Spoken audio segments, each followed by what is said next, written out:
Bonjour à toutes et à tous. Aujourd'hui, nous sommes le jeudi 16 avril 2026 et nos chers amis Richard Wolff et Michael Hudson sont avec nous. Bienvenue à vous deux, Richard et Michael. Welcome back, Richard and Mike. Everything. Let me start, Richard, with you and with Je vais commencer avec toi, Richard, en parlant du blocus dans le détroit d'Ormuz. C'est la nouvelle politique de l'administration Trump pour gérer la situation là-bas. L'objectif principal de ce blocus, c'est de limiter la capacité de l'Iran à exporter du pétrole et d'autres produits énergétiques. Voici ce que nous avons appris jusqu'à présent grâce à tankertrackers.com. Ils ont confirmé, avec des images à l'appui, que l'Iran a expédié 9 millions de barils de pétrole brut. Et ces exportations sont parties du golfe d'Oman depuis la mise en place du blocus américain. Il y a 3 jours, 2 millions de barils supplémentaires ont quitté le pays. Cela montre que d'une certaine manière, le blocus fonctionne pour les États-Unis. Mais aujourd'hui, nous avons eu un point de presse du secrétaire à la guerre des États-Unis, Pete Hegseth. Voici ce qu'il a déclaré. Secretary of War of the United States, Pete Hegseth. Here is what he said. Merci. Comme nos négociateurs l'ont dit, vous, l'Iran, pouvez choisir un avenir prospère, un pont d'or, et nous espérons que vous le ferez pour le peuple iranien. En attendant, et aussi longtemps qu'il le faudra, nous maintiendrons ce blocus qui fonctionne. Mais si l'Iran fait le mauvais choix, alors il y aura un blocus et des bombes tomberont sur les infrastructures, l'électricité et l'énergie. Et dans le même temps, le secrétaire au Trésor, Scott Bessent, et nos partenaires du Trésor lancent aussi l'opération Fureur économique pour maximiser la pression économique sur l'ensemble du gouvernement. À l'Iran, je dis, choisissez avec sagesse. So what does that mean? The economic fury in Qu'est-ce que ça veut dire, la fureur économique? Dans 3 jours, les sanctions qu'ils avaient levées contre l'Iran et la Russie, ils vont les rétablir. En gros, ils parlent de remettre les sanctions sur l'Iran et la Russie. Quelle est ta compréhension, Richard, de ce blocus mis en place par l'administration Trump dans le Golfe Persique? In the Persian Gulf. Eh bien, pour ma part, j'ai arrêté d'essayer de faire ce que je fais d'habitude, c'est-à-dire comprendre autant que possible la logique qui gouverne le cours des événements. Je veux dire, c'est en partie ce que je pense toutes les personnes réfléchies essayent de faire. On essaye de donner du sens à ce qui nous arrive pour pouvoir en raconter une histoire cohérente. Mais ça suppose toujours qu'il y a quelque part une stratégie, un plan, quelque chose de structuré. Et ça, je n'y crois plus. Je vois des gens qui improvisent, littéralement, d'un jour à l'autre, d'une heure à l'autre, très mal conseillés. C'est pour moi absolument évident qu'ils n'ont pas compris la solidarité du peuple iranien derrière son régime. Du coup, toutes ces illusions sur un soulèvement des Iraniens, sur les divisions de la société iranienne, qui les rendrait d'une certaine manière complices des États-Unis, tout ça, c'est du fantasme. Comme si on pouvait imaginer les États-Unis renverser un gouvernement décrépit sans que personne, là-bas, ne s'en soucie vraiment.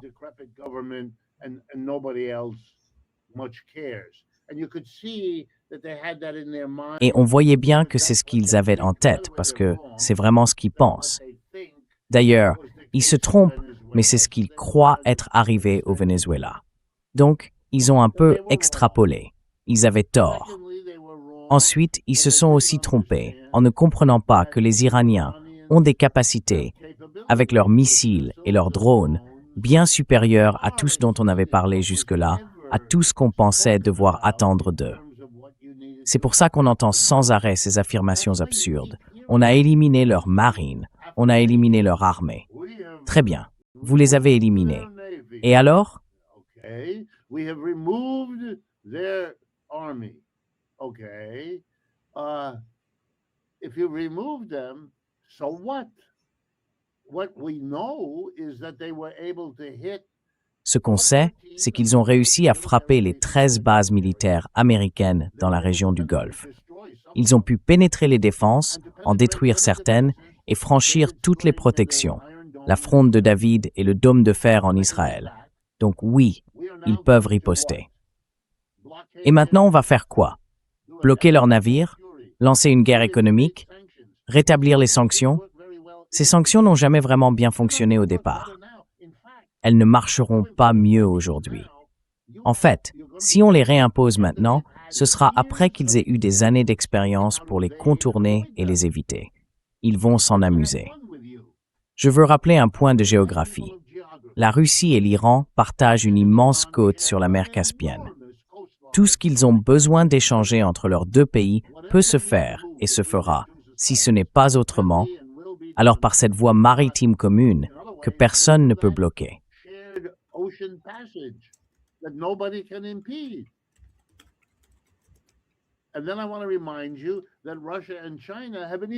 Et puis, je veux vous rappeler que la Russie et la Chine partagent une frontière terrestre encore plus longue et plus directe. Donc, si la Chine a, comme Paul Krugman l'a écrit dans sa chronique d'hier, une base industrielle désormais plus grande que celle des États-Unis, du Royaume-Uni, de la France et de l'Allemagne réunis, alors on sait que la Chine a les moyens de produire des drones et des missiles sans fin, de les transférer à la Russie, qui peut ensuite les donner à l'Iran. Mais ça, vous ne pourrez pas l'empêcher. Votre blocus économique ne peut pas arrêter ça. Oui, vous pourrez peut-être, pendant un temps, limiter les exportations de pétrole iranien. Mais à mon avis, ils comprendront assez vite qu'ils peuvent passer par la mer Caspienne, par la Russie et par la Chine comme voie alternative pour faire entrer le pétrole iranien sur le marché mondial.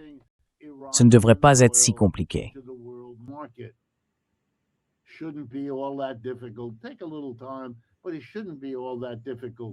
Ça prendra un peu de temps, mais ça ne devrait pas être si difficile à faire.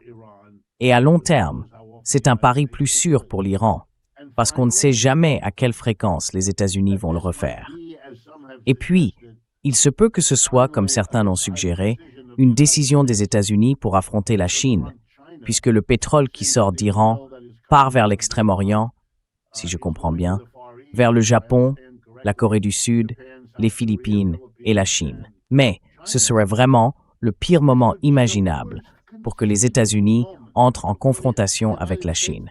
Ce serait encore plus insensé que ce qu'ils ont déjà fait avec l'Iran.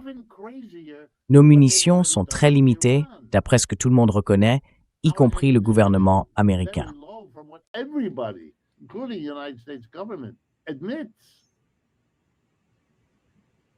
Le deuxième plus grand parti politique de Taïwan, son dirigeant, vient tout juste d'aller en Chine pour négocier un accord. Donc l'animosité là-bas est bien moindre qu'avant. Les choses bougent et le monde entier réagit négativement aux États-Unis. Si les droits de douane ne les ont pas dérangés, eh bien, la guerre en Iran, elle l'a fait. Je n'ai jamais vu une hostilité aussi forte envers les États-Unis venant de toute l'Europe que celle des 6 dernières semaines. Jamais vu ça de toute ma vie. Ce sont des éléments intangibles. Oui, mais ça ne veut pas dire qu'ils ne sont pas très importants. Soutenir les États-Unis aujourd'hui, dans une situation difficile avec la Chine, c'est plus compliqué que ça ne l'a été à n'importe quel moment depuis la Révolution chinoise de 1949. Ce qu'ils font là, c'est d'une stupidité incroyable.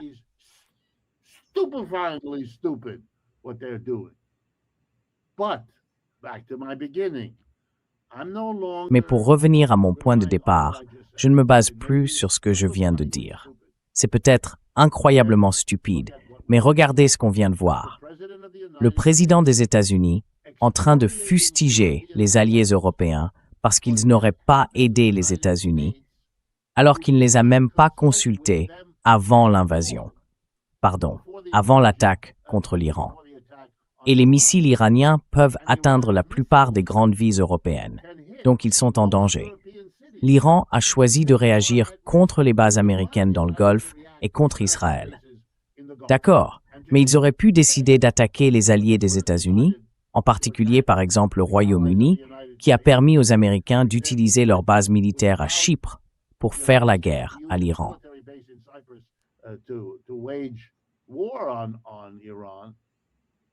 You didn't consult with people you put Vous n'avez pas consulté les gens que vous avez envoyés au milieu d'une guerre, et ensuite vous êtes en colère parce qu'ils ne vous soutiennent pas.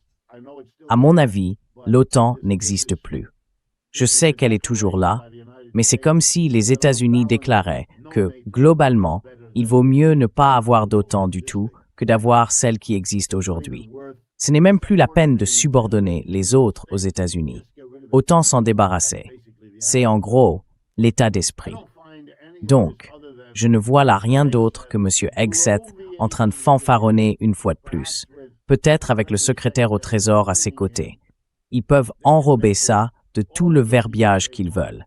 Ils sont dans une position très faible, mais ils sont capables d'imaginer autre chose et d'agir.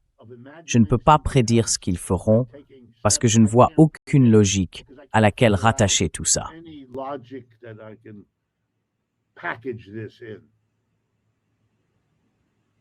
Yeah. Michael, go ahead. Well, I want to comment on Michael, vas-y. what you were saying. Bon, je voulais réagir à ce que tu disais à propos de ce qu'Hegseth avait dit sur les sanctions financières. Les Iraniens ne bloquent pas le détroit d'Ormuz et ils ne l'ont jamais fait. Ils font payer des droits de passage, ils autorisent les navires à traverser. C'est les États-Unis, comme Richard l'a dit, qui bloquent le commerce. Et le principal adversaire dans tout ça, comme Richard l'a aussi souligné, c'est la Chine. Maintenant, les nouvelles sanctions financières imposées par le Trésor visent la Chine et d'autres pays, pas l'Iran. Ces sanctions frappent les importateurs de pétrole iraniens. Et l'agence Associated Press a publié un compte-rendu plus complet de ce que Bézant a déclaré lors de ce briefing à la Maison-Blanche que tu as montré. D'après Bézant, ces nouvelles mesures seront, je cite, « l'équivalent financier d'une campagne de bombardement ».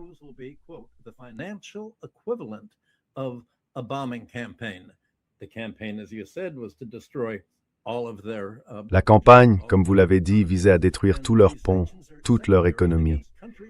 Et ces sanctions sont secondaires.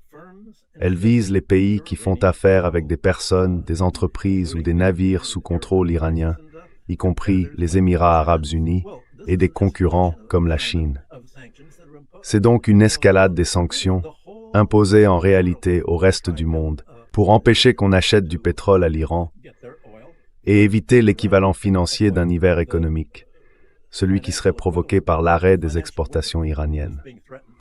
Ce que Bézant a dit à l'administration et aux autres pays, c'est que son administration a, je cite, « prévenu les entreprises et les pays que si vous achetez du pétrole iranien, si l'argent iranien est déposé dans vos banques, vous vous exposez désormais à des sanctions secondaires. »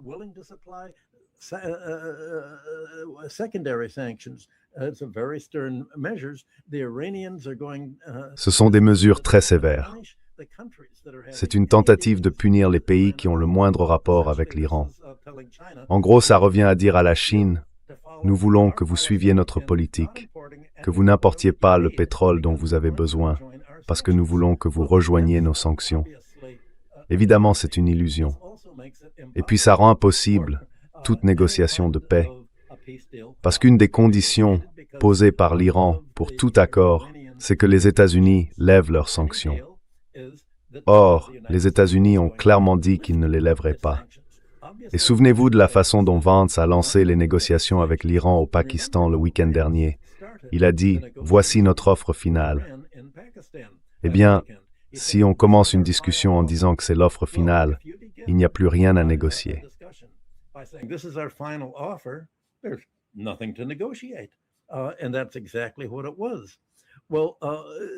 Et c'est exactement ce que c'était.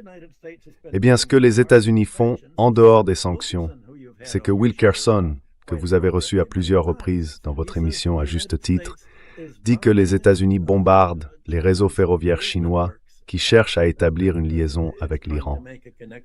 Maintenant, souvenez-vous, bien en arrière, au XIXe siècle, vers les années 1870 et 80, la toute première tentative occidentale d'accéder à l'Iran venait du fondateur de l'agence Reuters, un journaliste lui-même, qui disait que, eh bien, l'Iran est important comme point de passage pour le transport.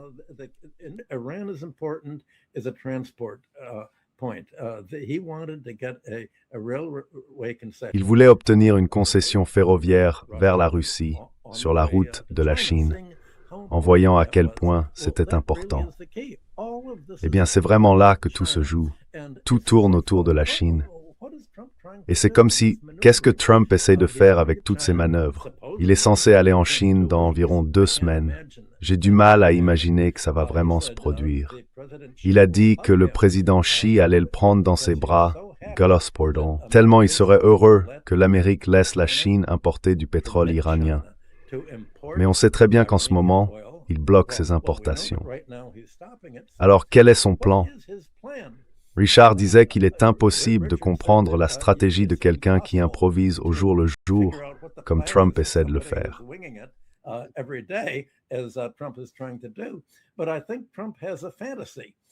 Mais je pense que Trump se fait un film.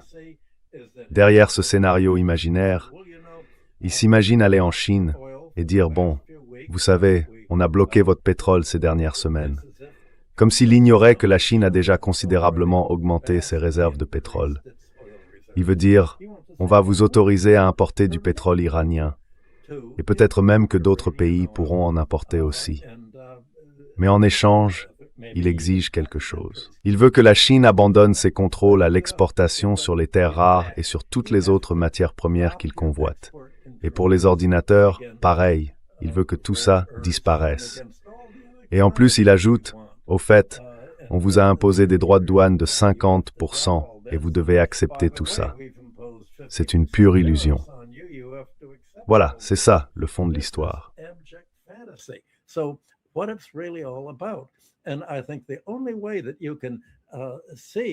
Et je pense que la seule façon de comprendre ce qui se passe, c'est de prendre un peu de recul. Il faut voir que ce qui guide la politique de Trump, ce sont les principes de base de la stratégie de sécurité nationale américaine, tels qu'ils ont été exposés en décembre dernier dans le rapport sur la sécurité nationale.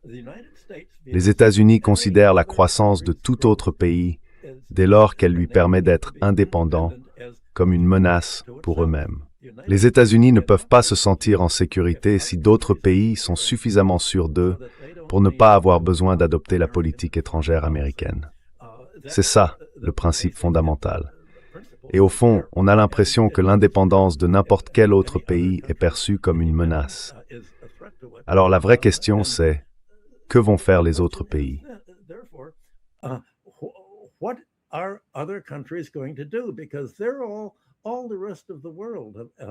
Parce que tout le reste du monde, de l'Asie jusqu'à l'Europe de l'Ouest, en passant par le Sud global, se retrouve pris dans ce contre-coup du blocage du commerce du pétrole. Et ça va provoquer pour eux une sorte d'hiver financier. Si ça dure plus que quelques mois, et tout indique que ce sera le cas, c'est parce qu'il n'y a aucune réconciliation avec la Chine. La Chine ne va pas dire « Bon d'accord, on cède, on va laisser le commerce reprendre et on va exporter les matières premières dont vous avez besoin pour fabriquer les bombes qui serviront à nous détruire. » C'est insensé. Alors, la stratégie de l'Iran, en comprenant que c'est ça la stratégie américaine, c'est de se dire « Très bien, d'autres pays laissent les États-Unis et Israël nous attaquer et menacent, comme Trump le dit, de détruire notre civilisation en anéantissant nos moyens de production, nos centrales électriques.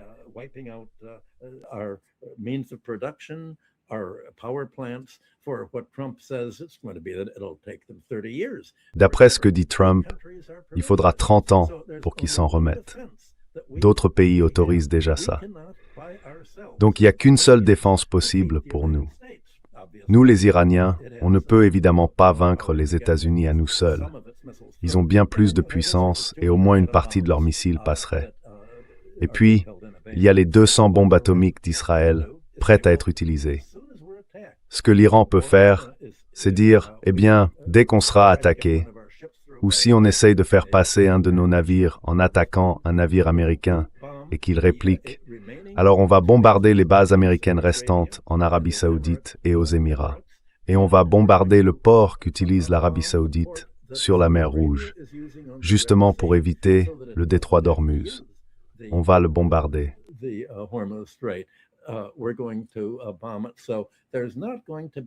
any oil exported. Donc il n'y aura plus une goutte de pétrole exportée depuis nos pays arabes voisins, membres de l'OPEP. On va bombarder leurs installations aussi, parce qu'on ne va pas supporter ça seul. On va entraîner avec nous les autres pays de l'OPEP de la région.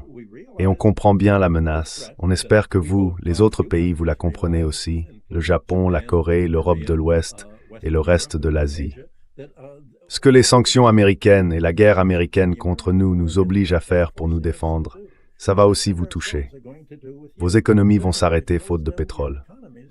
Quand vous n'aurez plus de pétrole, plus d'engrais, plus de soufre, ni même l'hélium déjà détruit au Qatar, alors c'est toute la chaîne des produits industriels nécessaires à votre économie qui va se briser.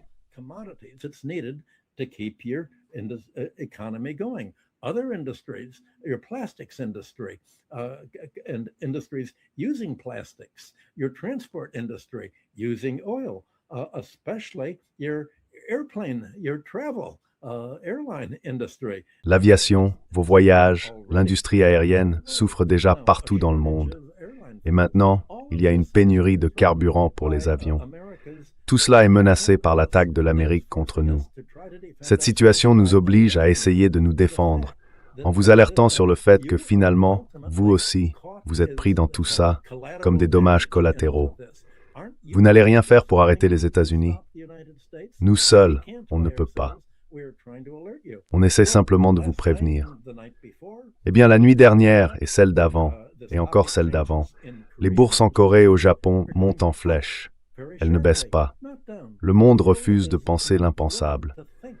On dirait que les autres pays, eux aussi touchés comme dommages collatéraux, ne veulent pas voir ce que cette confrontation entre les États-Unis et l'Iran, qui risque de bloquer le commerce du pétrole, va provoquer pour le monde entier.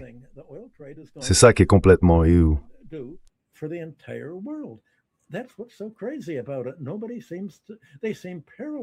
Personne ne semble, enfin, ils semblent paralysés, incapables de comprendre que la seule façon d'éviter une dépression aussi grave que celle des années 30, c'est d'arrêter activement les États-Unis, en leur imposant des sanctions, en refusant de suivre ce mouvement. C'est ça qui est complètement fou dans cette histoire. Et à ce que je vois, eh bien Larry Johnson, par exemple, a dit aujourd'hui que ses sources au sein du département de la Défense affirment que les États-Unis viennent de déployer beaucoup de troupes supplémentaires dans la région. C'est très difficile de maintenir ces troupes et ces navires sur place longtemps. Il pense que l'attaque aura lieu ce week-end. Et vous saurez qu'une attaque se prépare si les États-Unis annoncent « Nous voulons des négociations ». Parce que ça veut toujours dire, en gros, qu'ils peuvent éliminer les négociateurs, puis frapper par surprise. Voilà où nous en sommes aujourd'hui.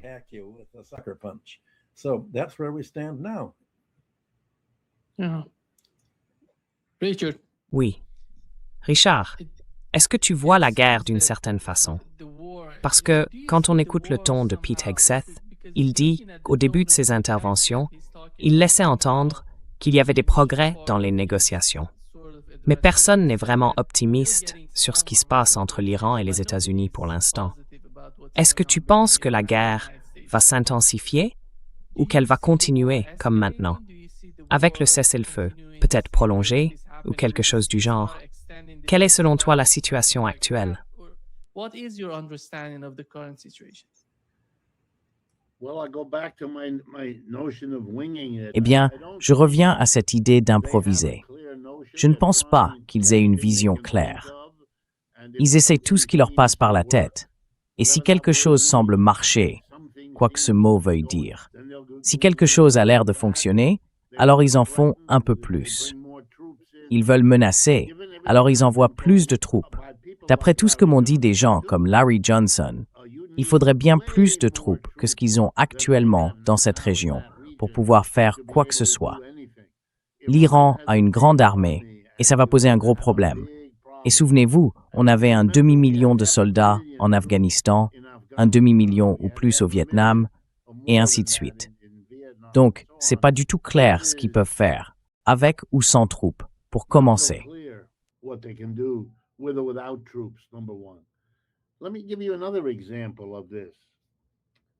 Je vais vous donner un autre exemple. En Europe, plusieurs commentateurs ont posé la question suivante.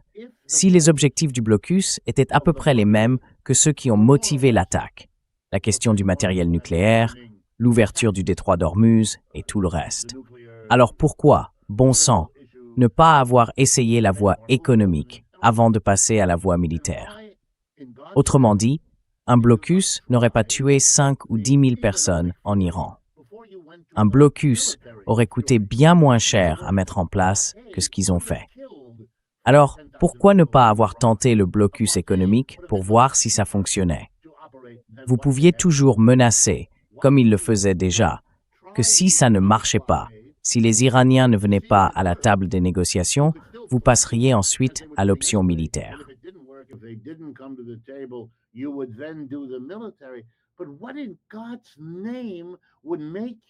Mais enfin, qu'est-ce qui a bien pu vous pousser, bon sang, à choisir l'option militaire en premier et à ne penser au blocus que quand l'armée n'a pas fonctionné?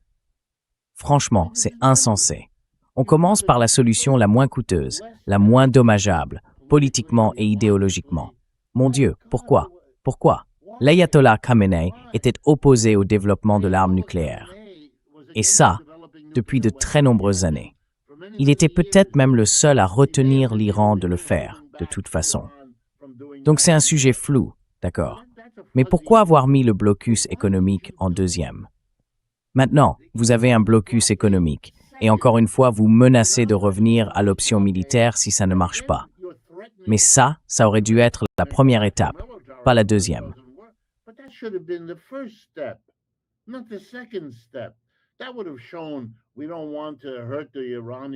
Ça aurait montré qu'on ne veut pas faire de mal au peuple iranien, qu'on veut juste, enfin, peu importe. Vous auriez pu raconter cette histoire. Vous ne l'avez pas fait. Moi, je ne vois pas de logique là-dedans. Je ne vois pas de clarté stratégique. Je vois une incompréhension totale de ce à quoi ils étaient confrontés. Un désastre sur 40 jours. Et maintenant, c'est une position de repli. Et même si je comprends ce que dit Michael, j'ajouterais que c'est aussi une façon de ne pas donner l'impression d'avoir perdu les 40 premiers jours.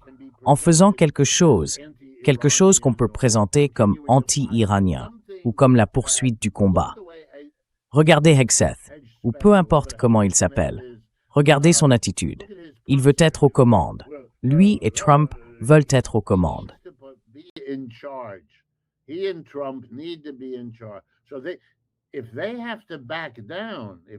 S'ils doivent reculer, s'ils doivent, disons, accepter un cessez-le-feu pendant 2 semaines, alors il leur faut trouver autre chose pour donner l'impression qu'ils continuent à se battre.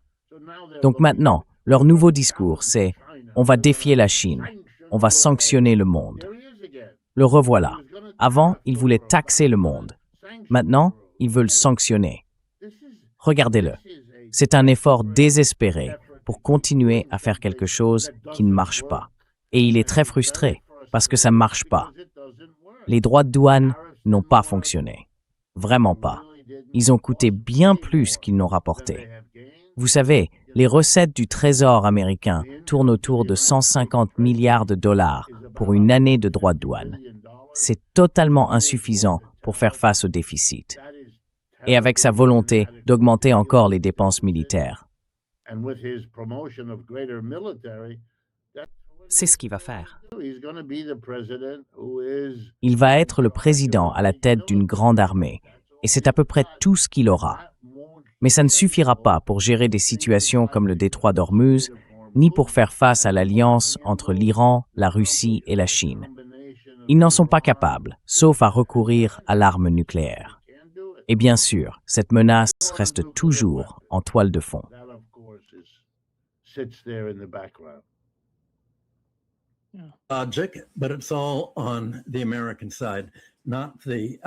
C'est logique, mais tout se joue du côté iranien, pas du côté américain. Et c'est pour ça que j'essaie de me concentrer sur ce qu'il faut faire. Du côté iranien, l'idée c'est de montrer aux autres pays qu'il faut agir ensemble sur ce dossier. Que si vous ne bougez pas pour nous protéger, il y aura une crise, et cette crise vous touchera aussi. Donald Trump, lui, a clairement dit qu'il avait un plan B. Et je pense qu'il faut regarder de près ce plan B, qui paraît assez raisonnable en apparence. Il a dit, imaginons qu'il y ait une dépression mondiale, et imaginons, oui, qu'on réussisse à bloquer le pétrole iranien. Eh bien, au final, on s'en sortira mieux, parce que, selon Trump, l'Amérique est autosuffisante en pétrole et en gaz. Et en fait, la vraie question, c'est, que va-t-il se passer si, à la suite d'une attaque contre l'Iran et de la riposte iranienne, le commerce du pétrole s'arrête?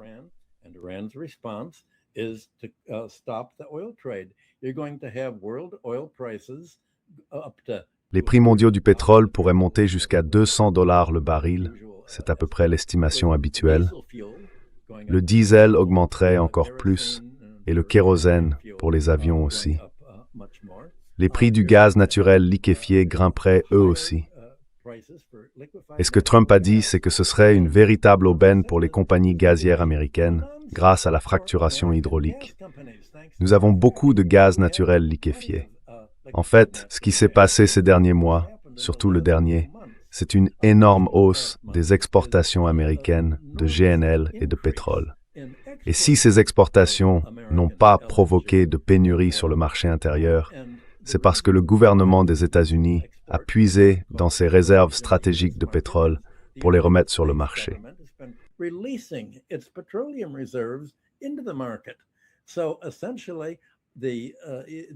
En gros, le gouvernement met sur le marché ses réserves de pétrole, ce qui crée une surabondance.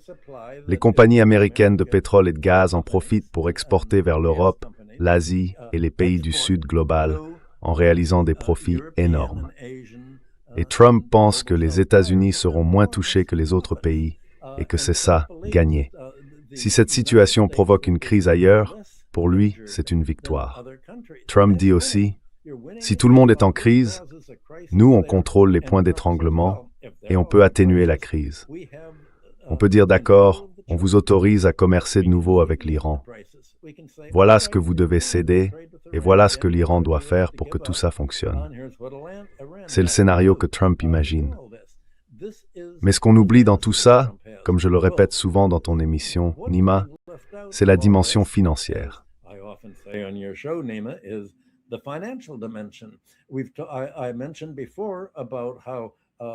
J'ai déjà expliqué qu'une pénurie de pétrole allait provoquer l'arrêt de nombreuses industries dans le monde, en Asie, en Europe et dans les pays du Sud.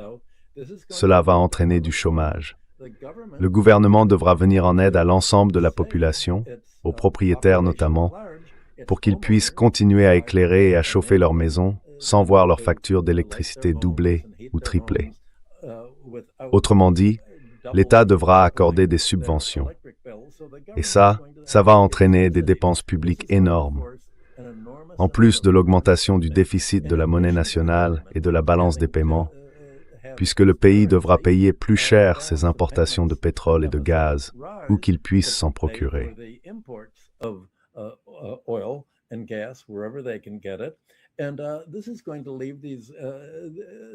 Et cela va laisser les gouvernements sans la capacité de rembourser leurs dettes extérieures. Mais ça va aussi laisser les entreprises qui ont dû fermer dans l'incapacité de payer leurs dettes parce qu'elles ont arrêté leurs activités et ne peuvent plus générer les revenus qu'elles prévoyaient pour rembourser leurs banquiers, leurs détenteurs d'obligations et leurs autres créanciers. Il va donc y avoir toute une série de répercussions liées à cette pyramide d'endettement financier qui s'est formée. Et tout comme en 1929, les États-Unis étaient alors l'économie la plus endettée et la plus dépendante du crédit au monde, ce qui les a conduits à être parmi les plus durement touchés par la Grande Dépression.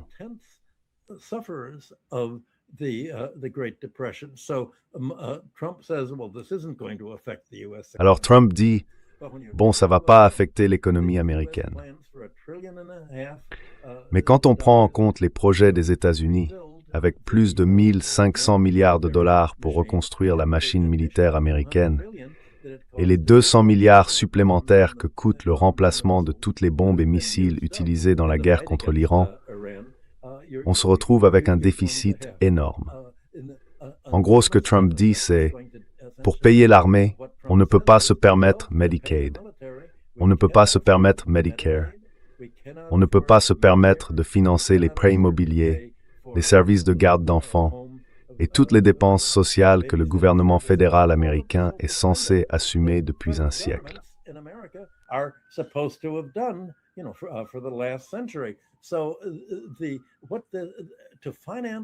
Alors financer cette guerre selon les plans de Trump, ça veut dire des coupes massives, une véritable crise sociale pour tous ceux qui ne sont pas millionnaires. Si vous dépendez de l'argent que vous gagnez en travaillant pour éclairer votre maison et payer vos factures, avec le chômage qui s'étend ici, vous n'allez pas y arriver. Donc, Trump, la crise ne sera pas seulement ressentie à l'étranger, mais aussi aux États-Unis. Et pendant que les marchés boursiers en Asie se disent « Bon, c'est un problème trop énorme pour qu'on y pense, espérons juste que l'Amérique s'en sorte », eh bien non, l'Amérique ne s'en sortira pas. Et le marché boursier américain est tout aussi aveugle, persuadé que le pays peut s'en tirer, alors qu'il n'en sera rien.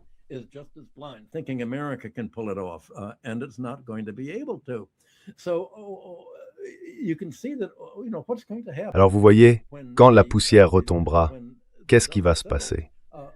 L'Iran va finir par rejoindre la Chine et la Russie comme puissance mondiale, pas comme puissance exportatrice, pas non plus comme grand investisseur mondial, et certainement pas comme puissance militaire. Mais l'Iran est le seul pays qui explique clairement et comprend comment la politique américaine fait partie d'un système économique mondial et comment elle influence le monde entier. Et donc, en observant la façon dont ce système global fonctionne, l'Iran est capable d'élaborer n'importe quelle politique en comprenant à quel point tout ce système international, commercial, financier et militaire est interconnecté. Et au final, eh bien, que peuvent faire les autres pays? Ils n'ont pas beaucoup de temps.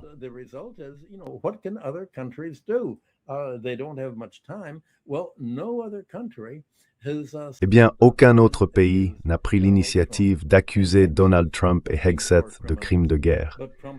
Mais Trump, lui, il en a tiré une certaine fierté. Il s'est même vanté en disant « Je suis un criminel de guerre, je peux faire tout ce que je veux ». Nous, en Amérique, on n'a pas besoin de suivre le droit international. On a notre propre ordre fondé sur nos règles. C'est pour ça qu'on a toujours insisté pour avoir un droit de veto dans toutes les institutions qu'on rejoint. Les Nations Unies, le FMI, la Banque mondiale. On ne laissera jamais d'autres pays nous dire quoi faire, comme ils essayent de le faire, en invoquant la charte de l'ONU, en imposant le droit international et les règles d'une guerre civilisée. Donc au final, c'est la seule manière dont les autres pays peuvent réagir.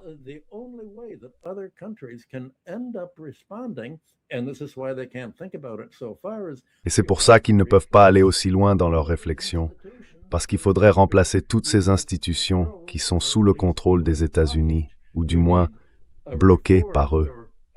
Il faut une organisation des Nations Unies réformée ou carrément nouvelle. Il faut une alternative au Fonds monétaire international pour gérer la crise financière qui va découler de la crise provoquée par l'attaque de Trump contre l'Iran. Il faut aussi une nouvelle banque mondiale capable d'aider les autres pays à financer leurs investissements pour devenir autonomes dans leur agriculture et leur industrie, au lieu de les rendre encore plus dépendants des exportations américaines. Parce que, depuis le début, l'un des objectifs essentiels de la Banque mondiale, c'est justement ça.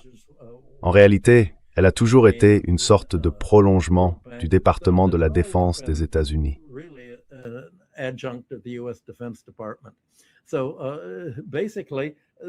En gros, le monde doit se réveiller, et il ne le fait pas. Et les États-Unis disent, eh bien, vous savez, nous sommes dans un combat, un choc des civilisations. Notre démocratie, nous soutenons la démocratie dans le monde, nous soutenons la démocratie en Israël, nous soutenons la démocratie en Iran, enfin je veux dire en Ukraine. C'est ça, notre action. Mais non, évidemment, ce n'est pas un combat, ce n'est pas un choc des civilisations. C'est un combat mené par les États-Unis contre tous les principes fondamentaux de la civilisation tels qu'ils se sont développés au cours des derniers siècles. C'est ça le vrai enjeu dans tout ça. Et ce qui en découle, c'est exactement ce que l'Iran est en train d'observer. Et apparemment, aucun autre pays n'est encore prêt à les affronter.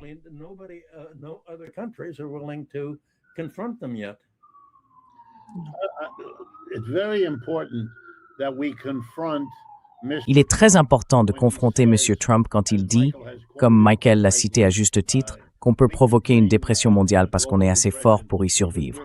On a du pétrole et du gaz. D'accord, laissez-moi répondre. Oui, vous avez du pétrole et du gaz. Mais voilà le problème. La Russie, la Chine et l'Iran, à eux trois, ont autant de pétrole et de gaz que vous, et en plus, ils ont un secteur manufacturier que vous n'avez pas. Donc, ce n'est pas un combat équilibré, c'est un combat inégal, et vous allez le perdre. Vous savez, c'est aussi impossible de faire tourner une économie moderne sans base industrielle que sans énergie. Les deux vont de pair, de toute façon. Les États-Unis vont paralyser le... Richard, désolé de vous interrompre. Richard, sorry for interrupting you.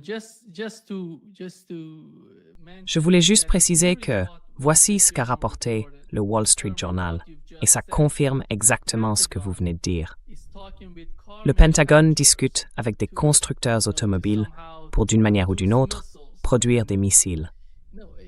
Et cette guerre a mis les États-Unis dans une situation telle que, après s'être embrouillé avec l'Iran, le Pentagone manque tellement de munitions qu'il en est réduit à supplier Ford et General Motors de transformer leurs usines de voitures en usines de missiles. Ça confirme bien ce que vous disiez. Allez-y.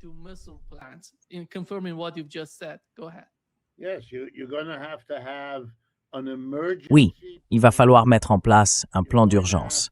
Il va falloir essayer de compenser la perte de votre base industrielle. Mais on ne reconstruit pas en quelques mois ce qu'on a mis 40 ans à perdre. Ces entreprises ne reviendront pas. Vous pouvez créer des incitations, leur offrir, et je suis sûr que ce sera le cas, des prix absurdes pour ces armes.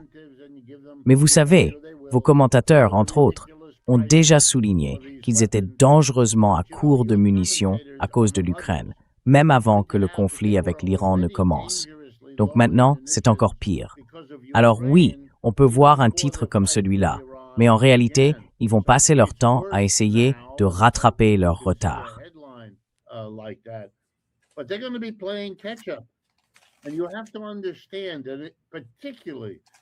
Et il faut bien comprendre que surtout dans le domaine de l'industrie, le rattrapage ne se fait pas du jour au lendemain.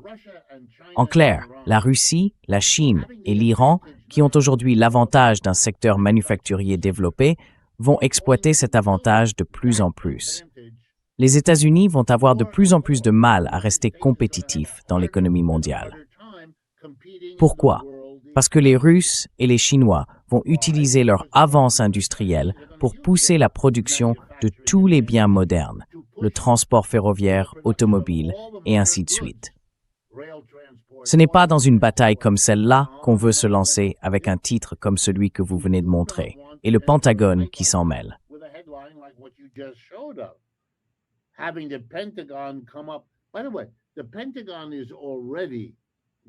D'ailleurs, le Pentagone est déjà à l'origine d'une énorme hausse des dépenses publiques à crédit pour les 12 prochains mois, et donc d'une énorme augmentation de la dette nationale.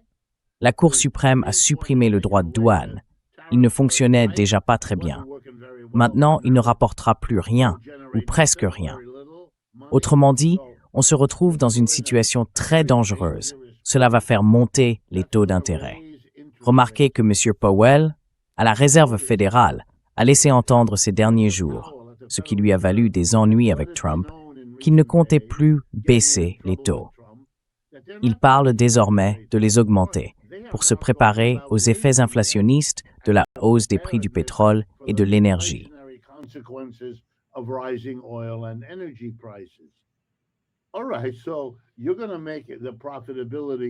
Très bien. Donc, vous allez augmenter la rentabilité grâce aux contrats publics, mais vous allez la réduire à cause de la hausse des taux d'intérêt, ce qui est un vrai problème pour les entreprises américaines. Vous entrez dans une compétition avec la Chine, dans des conditions déjà défavorables, et vous allez en fait les aggraver en laissant se développer une crise mondiale que les Chinois, les Russes et les Iraniens peuvent affronter grâce à leur énergie et à leur production industrielle. Vous allez répondre avec de l'énergie, mais sans industrie. J'exagère un peu, mais ce n'est pas malin. Ce n'est pas une question de « on s'en fiche ». Vous feriez bien de vous en soucier. Là, c'est du on s'en fiche fondé sur la bêtise, pas sur un calcul rationnel. Not the basis of a rational calculus. They're not smart. At the very least, you shouldn't do it. Ils ne sont pas intelligents. Au minimum, il ne faudrait pas faire ça avant 10 ans. Et ensuite, il faudrait lancer un programme intensif d'industrialisation sur les 10 années suivantes. Mais ils ne vont pas le faire. Ils ne prennent aucune de ces mesures. Réduire les investissements dans les infrastructures, réduire le budget du Service national de santé, ça paralyse l'industrie américaine. Elle ne peut pas rivaliser. Elle doit payer l'assurance santé de tout le monde. Nous sommes un empire en déclin.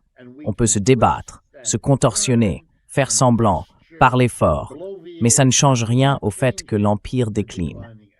Tout ce que la Grande-Bretagne a fait pendant 2 siècles n'a pas empêché la fin de l'Empire britannique. The end and finish of the British Empire. And we are not going to make a different history. Et on ne va pas réécrire l'histoire à ce moment-là, quand c'est à notre tour de connaître le déclin. Il vaudrait mieux qu'on trouve un accord avec la Chine et la Russie, parce que ce sont eux, le soleil qui se lève, pas nous. Vous pouvez faire semblant autant que vous voulez, mais c'est la réalité. Et il va falloir s'y faire. Eux, ils ne le font pas. Et cette guerre en Iran, ou le blocus, tout ça, ce sont des tentatives.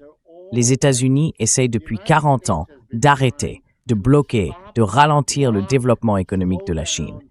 Ils ont tout essayé, tout ce qu'on peut imaginer, et sûrement bien des choses qu'on ne connaît pas. Ça n'a pas marché. Non, ça n'a pas marché. It didn't work. It didn't work. It just didn't work. And this is not going to work. Ça n'a tout simplement pas marché. Et ça ne marchera pas non plus. Alors, Richard dit que les États-Unis vont perdre et je suis content qu'il ait parlé de l'Empire britannique. Parce que dans la page éditoriale du Financial Times d'aujourd'hui, il y a un excellent article intitulé « L'Iran est le canal de Suez de l'Amérique ». Il y a environ 70 ans, c'était une crise autour du canal de Suez qui a brisé la puissance britannique. Le Royaume-Uni et la France voulaient se débarrasser du président Nasser, tout comme Israël, à cause de la nationalisation du canal de Suez et de son refus de rester une simple colonie cliente de la Grande-Bretagne et de la France, qui étaient devenues ses créancières au XIXe siècle. Alors, ce qui s'est passé, c'est que la Grande-Bretagne a imaginé un plan. Faisons en sorte qu'Israël envahisse l'Égypte, et ensuite nous interviendrons, soi-disant pour faire ce que l'Amérique dit qu'il faut faire en réponse à Israël.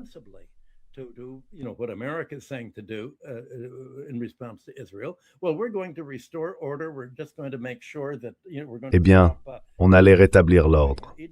On voulait simplement s'assurer d'empêcher Israël de détruire l'Égypte, et on allait envoyer des troupes. L'idée, c'était que ces troupes renversent Nasser et installent à sa place un dictateur à la solde de l'Occident. Mais ça n'a pas marché, parce que le président Eisenhower a fait quelque chose que, selon l'article, on considère comme la seule application vraiment réussie de sanctions économiques américaines. Eisenhower a bloqué le Fonds monétaire international pour empêcher le renflouement du Royaume-Uni, qui faisait face à un déséquilibre de ses paiements à cause du coût de la guerre pour contrôler le canal de Suez. Il a aussi refusé de soutenir les Britanniques. Résultat, le Royaume-Uni et la France ont perdu, Nasser a gagné, et la puissance britannique s'est arrêtée là.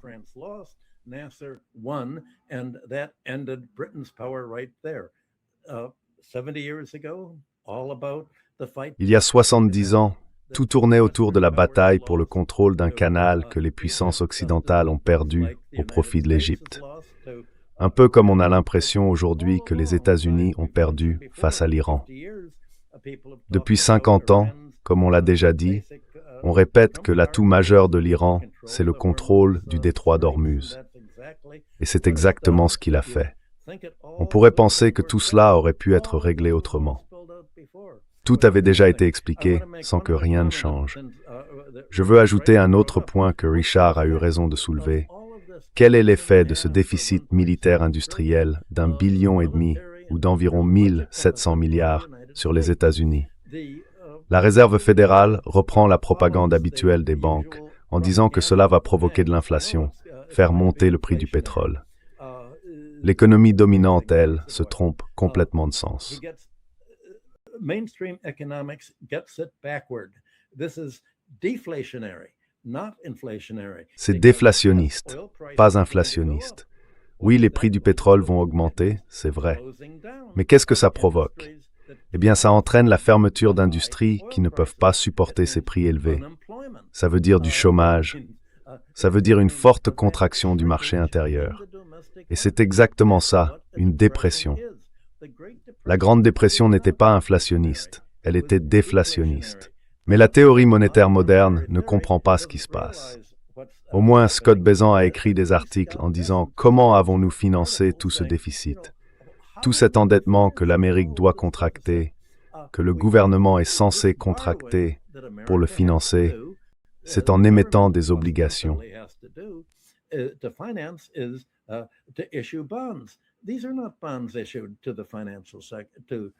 Ce ne sont pas des obligations émises pour le secteur financier. Ce sont des obligations financées par la Réserve fédérale qui crée la monnaie pour cela. Les avoirs de la Réserve fédérale dans cette dette ont énormément augmenté. En réalité, la Réserve fédérale a financé la dette en soutenant le secteur financier, pour lui permettre de supporter cet énorme endettement à effet de levier accumulé par le capital privé et toutes les sociétés de capital investissement. Aujourd'hui, tout Wall Street, de Jamie Dimon jusqu'aux plus petits acteurs, affirme qu'il va y avoir un crash dans le secteur du capital privé.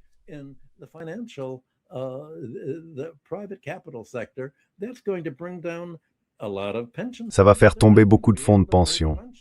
Ils ne pourront pas verser les retraites qu'ils avaient promises, parce qu'ils ont tous cru qu'en participant à une pyramide de Ponzi, ils finiraient par s'en sortir. Mais au bout du compte, les systèmes de Ponzi s'effondrent toujours. Et c'est ce qu'est devenu l'économie financière américaine.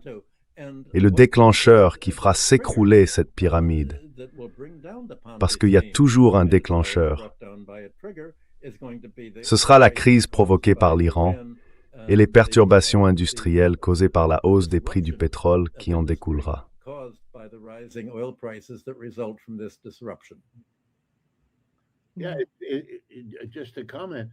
Oui, juste pour commenter, c'est toujours une question ouverte de savoir si la hausse du prix d'un facteur de production peut entraîner une hausse des prix plus loin dans la chaîne, ou au contraire, provoquer de la déflation parce qu'elle détruit la demande. En fait, tout dépend des circonstances précises. Mais Michael a peut-être bien raison. Si on augmente les prix pour essayer de récupérer ce qu'on a dépensé en plus pour l'énergie, alors les exportations américaines peuvent dire adieu à leur marché, parce que le reste du monde a plein d'alternatives. Il n'achètera pas des produits américains devenus plus chers. Et ça leur fera énormément de mal.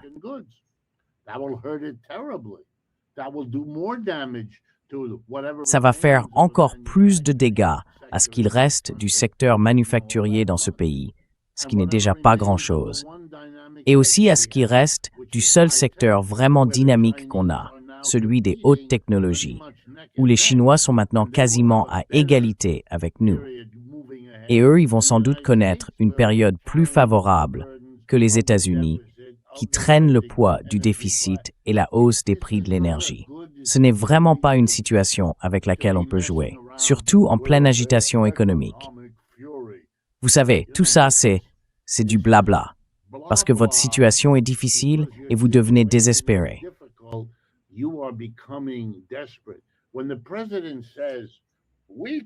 Quand le président dit qu'on peut bien s'en sortir dans le monde avec la hausse des prix de l'énergie, je dois dire, attendez une minute. Vous avez de l'énergie, oui, mais vous n'avez pas d'industrie. La Chine et la Russie, elles ont à la fois l'énergie et l'industrie. Donc, vous n'êtes pas en position de force. Vous êtes en position de faiblesse. Je ne devrais pas avoir à le dire. Je ne devrais pas faire partie des rares voix avec Michael à le rappeler. Michael a demandé, comment est-ce possible que le reste du monde ne comprenne pas que l'Iran dit aujourd'hui ce que d'autres petits pays diront dans les années à venir? Ces pays disent, aidez-nous en tant que petits pays, parce qu'on ne va pas se laisser faire sans se battre. Et ce combat, il va vous faire mal à vous aussi.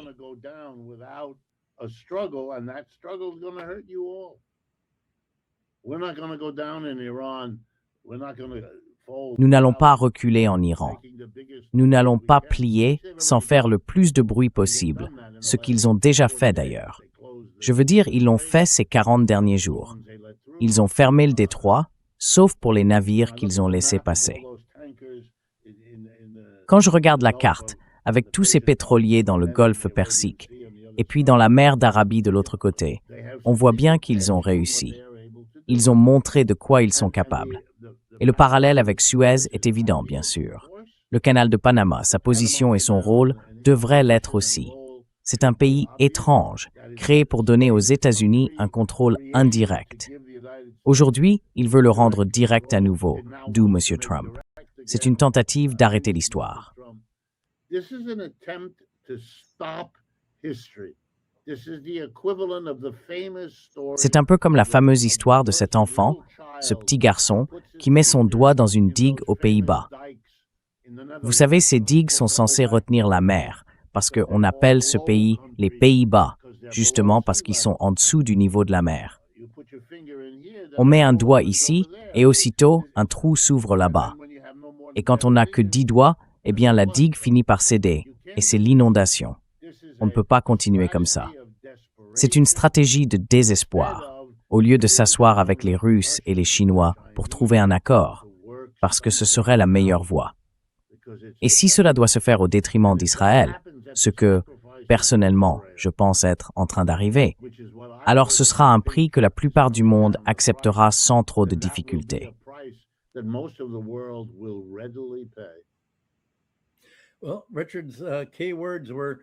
Eh bien, les mots-clés de Richard étaient les suivants. Les États-Unis veulent arrêter l'histoire. Leur stratégie, c'est que les États-Unis veulent détruire toute industrie ou tout pays qu'ils ne peuvent pas contrôler. Cela les met en opposition avec le reste du monde. Et jusqu'à présent, le reste du monde n'a pas vraiment réagi face à ça.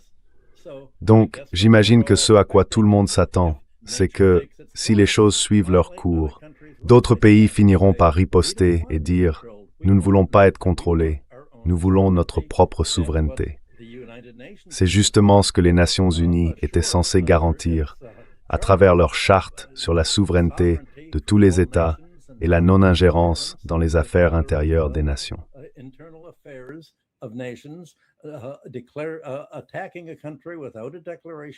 Attaquer un pays sans déclaration de guerre, c'est contraire aux lois de la guerre.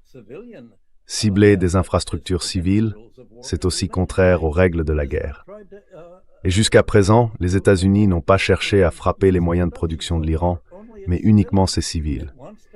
Ils veulent toucher les civils parce qu'ils pensent que cela les démoralisera, plutôt que de les mobiliser. Donc, toutes ces hypothèses, c'est bien le grand contexte dans lequel tout cela se déroule. À un moment donné, il faut quand même un peu de raison et de logique. Et jusqu'ici, ce sont les Iraniens qui sont les seuls à exprimer tout cela, en attendant que d'autres pays le fassent.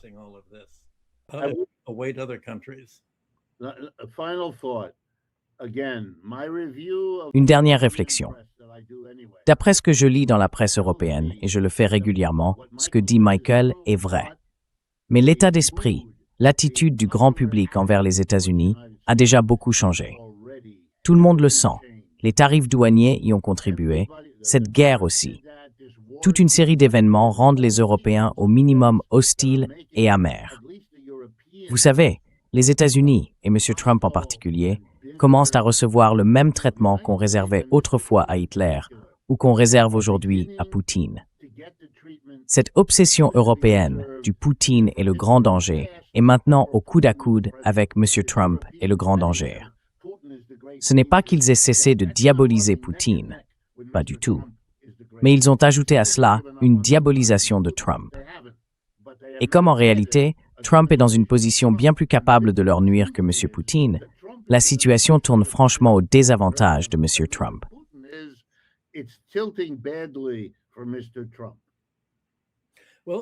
Alors c'est qui l'Europe? C'est Starmer, Macron et Merz, ou bien ce sont les électeurs?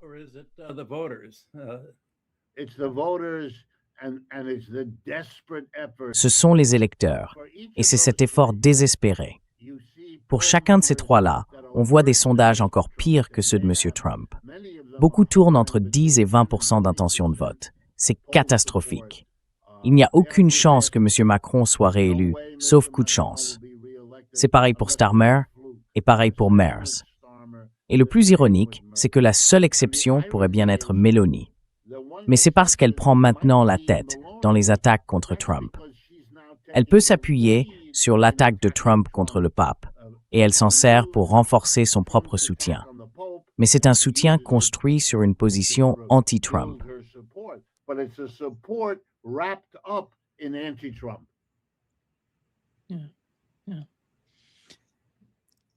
Merci beaucoup, Richard et Michael, d'être avec nous aujourd'hui. C'est toujours un vrai plaisir. On se parle la semaine prochaine. À très bientôt. Au revoir.